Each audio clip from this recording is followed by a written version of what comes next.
Hello, அருமையான டேஸ்ட்டோட பீர்க்கங்காய் கழனி இப்போ எப்படி செய்கிறதுன்னு பார்க்கலாமா? அதுக்கு நாம் இட்லிக்கு ஊற வைக்கும்போது அரிசியை கொஞ்சம் தண்ணி ஊற்றி கழுவி வெளியே ஊற்றிடுங்க. அடுத்து நல்ல தண்ணி ஊற்றி கொஞ்சமாக ஊற்றணுங்க. ஊற்றி நல்லா திக்காக கரைச்சி அதை ஒரு பாத்திரத்தில் எடுத்து வச்சுருவோங்க.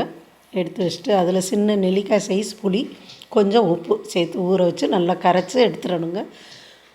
ஒரு 20-25 சின்ன வெங்காயம், 5-6 பச்சை மிளகாய், ஒரு தக்காளி எல்லாம் தோல் உரித்து ரெடி பண்ணி எடுத்து வச்சுருவோம். பீர்க்கங்காயை தோல் சீவிட்டு சின்ன சின்ன துண்டமாக கட் பண்ணி தனியாக எடுத்து வச்சுருவோங்க. அடுப்பில் வாணலி வச்சுருங்க. நல்லெண்ணெய் 3 ஸ்பூன் ஊற்றிட்டு கடுகு உளுந்து தாளிக்க சேர்த்துருங்க.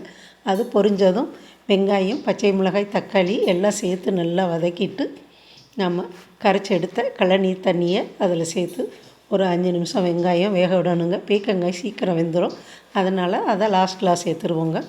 ஒரு 5 நிமிஷம் வெங்காயம் வேகவும் பீர்க்கங்காயை சேர்த்து 2-3 கொதி வந்ததும் கொஞ்சம் திக்காகும் இறக்கி பரிமாறி சாப்பிட்டு பாருங்கள். அருமையான டேஸ்ட்டோடு இருக்குங்க. நன்றி, வணக்கம்.